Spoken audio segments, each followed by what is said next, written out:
Good morning, students. Grade 9, welcome to the political science session. Today, we are going to start the third lesson of political science, that is constitutional design. This is part 1 of the PPTs, which I would be sending it. There are different parts of the lesson which would be sent into the coming weeks. The lesson comprises of various topics. First is the democratic constitution in South Africa. Then why do we need a constitution? Making of the Indian constitution and guiding values of the Indian constitution.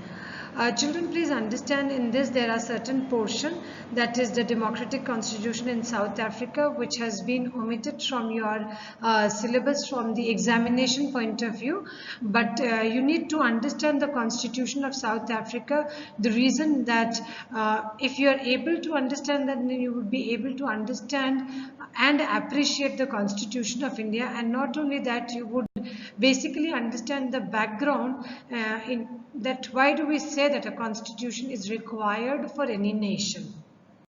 I would start the lesson with a very beautiful saying by Nelson Mandela, who has been the father of the freedom struggle of South Africa and the pioneer in setting up a beautiful constitution of South Africa, which is considered as one of the best constitutions of the world. He says, "There can be no greater gift than that of giving one's time and energy to help others without expecting anything in return." On the right hand side of your system, you can see the map of South Africa. The map has been shown so that you would be understand about which country are we going to talk about.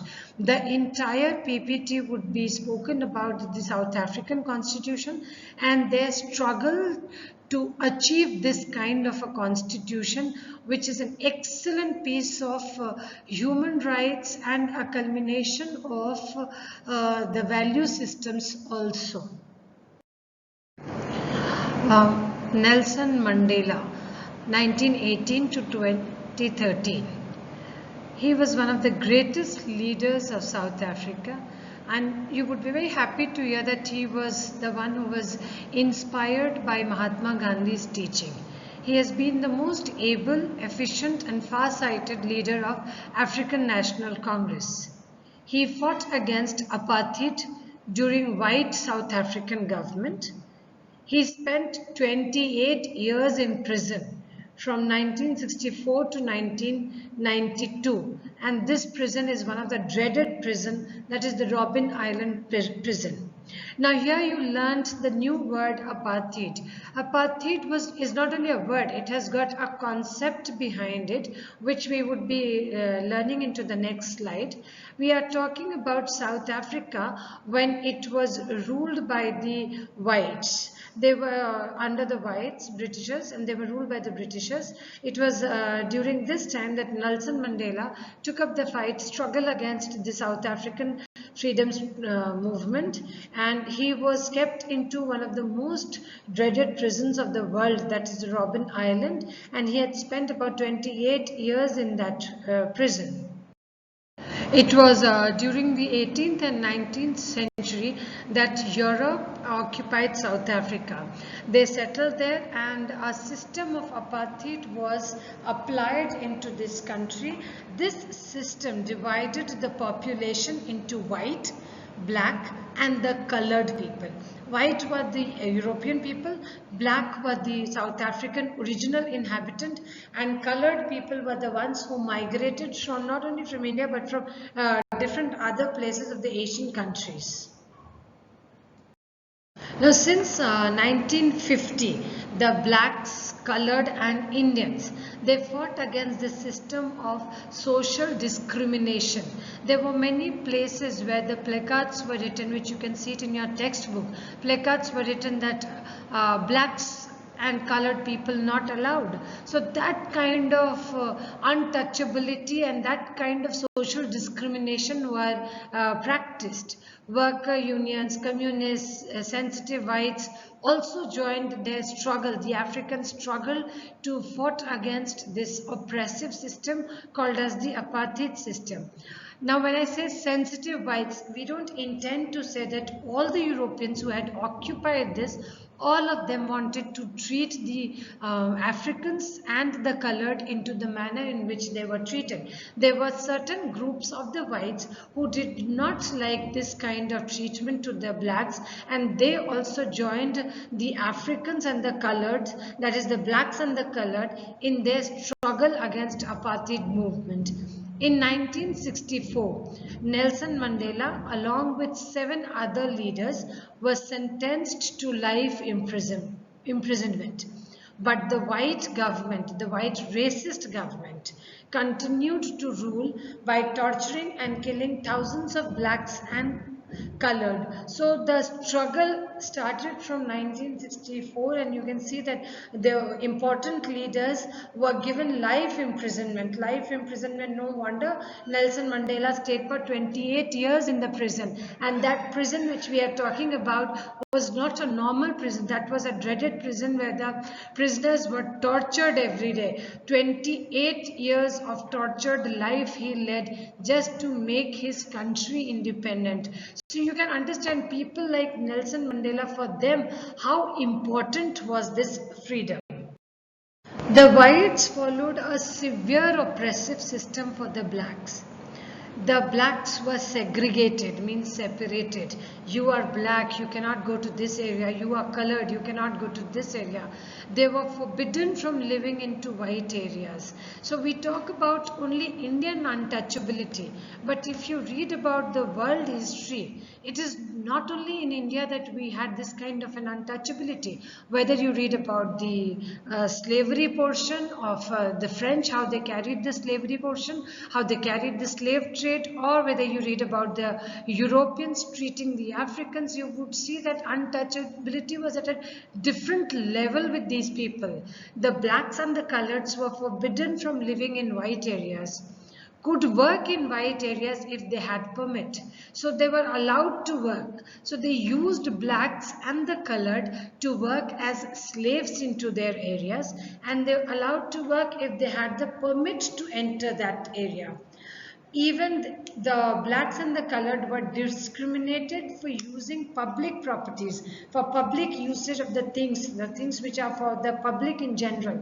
That was not for public in general, that was only for the whites. The whites used the public things. The blacks were discriminated. They did not have the advantage of using the society's thing. Now there were places where blacks could not visit even the church. There was a different church where the white worship, blacks were not allowed. Blacks were not allowed to form association. They were not allowed to protest. So in their own country, they not only became kind of a foreigner, or you can say they, in their own country, they were treated so badly by the white Europeans. So it became a problem for them, and that is the reason why they started the freedom struggle in order to gain freedom from the white. The racist government changed the policies which the European government had framed. First, the discriminatory laws were repealed. Whatever law was there, which was a ban onto the whites and the colored not going to different places, they were banned on the blacks not using public transport, or not using the public places, not worshipping onto the churches where the white worshipped. All these discriminatory laws were repealed. It was taken off. Ban on political parties and restrictions on the media was lifted. During the European regime, there was a ban on political parties, and the media was restricted. Suppose if the media is not given a free hand to report what is happening, then what is the purpose of the media? But during the European regime, during the European governance, there was a ban on the media. There was a ban on the framing of the political parties, on the forming of the political parties. As soon as the new government came into power, they lifted this ban which was there on media and which was there on the political parties. Nelson Mandela was released from jail after 28 years of imprisonment. So he was, though he was in prison, but still he was fighting for his people from the prison itself, and he was under life imprisonment. He was released after 28 years, and that too from one of the most dreaded prisons of the world. Now, South Africa moved towards the framing of a new constitution. South Africa, which got independence in 1994, of course their constitution is much better than other constitutions of the world, because by 1994 most of the countries were independent, and they got the idea from different constitutions of the world, and so the constitution which has been framed in South Africa is considered as one of the best constitutions of the world.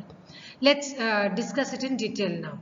At the midnight of 26th April 1994, the Republic of South Africa was born. So they gained independence on the midnight of 26th April 1994. The black forgave the whites. Both the blacks and the whites decided to build a new South Africa based on equality of all races, on democratic values, social justice, and human rights. Now, this is the only constitution of the world which gives equal rights to the oppressor and the oppressed. So together the blacks and the whites, they framed the new constitution, which was based on equality of all races. The whites had a policy of discrimination against the blacks, but when they gained independence, they did not do this discrimination with the white. That was a excellent thing to be done in South African constitution. That is the only constitution of the world which gives the oppressor and the oppressed the same rights. When the blacks gained independence, they did not ask the whites to leave. Rather, the new constitution which was framed, in that they gave equal rights, equal opportunities to whites also. There was no discrimination done to the whites. After 2 years of discussion and debates, they drew a common constitution and gave to its citizens the most extensive rights available in any country. So we talk about our fundamental rights, but if you see the South African constitution, the rights, the kind of rights which South Africa gave to its people is commendable, That's the most extensive rights which any nation could give it to their citizens. Together they decided, together means here that the blacks and the whites together, they decided that nobody should be excluded from the constitutional rights. It was not that the constitution was framed only for the blacks, it was for both. So they said that nobody would be excluded. Nobody should be treated as a demon. The way the whites treated the black, they had felt this very bad. So when they gained independence, instead of taking a revenge, they decided that they would give equal treatment. So that was a commendable act. They agreed that everybody should become a part of the solution. And it not only inspired the people, it not only motivated the people of their country, it inspired democrats all over the world. All over the world, the democrats were so inspired by the philosophies in which the Constitution of South Africa was framed, that the democrats in other countries also included certain extra rights into their constitution. So when an extra thing is to be included, or when there is a change in the constitution, that is called as the amendment of the constitution. So the variety of changes were made into the constitutions world across, because they were inspired by the Constitution of South Africa. Now this is the preamble of the South African Constitution. You would see, when I am reading the preamble of the Constitution, you would see that the starting of the preamble of the Constitution is the same as that of the Indian Constitution.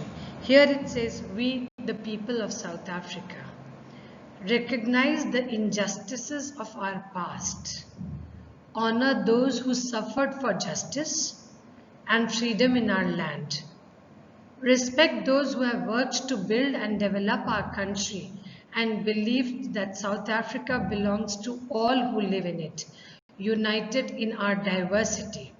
Here they mentioned the word diversity because they have included into their constitution the whites and the colored also, which were discriminated by the Europeans. And they said that we recognize that there was an injustice in the past. We honor those who suffered, but when we are independent, we would not repeat the same.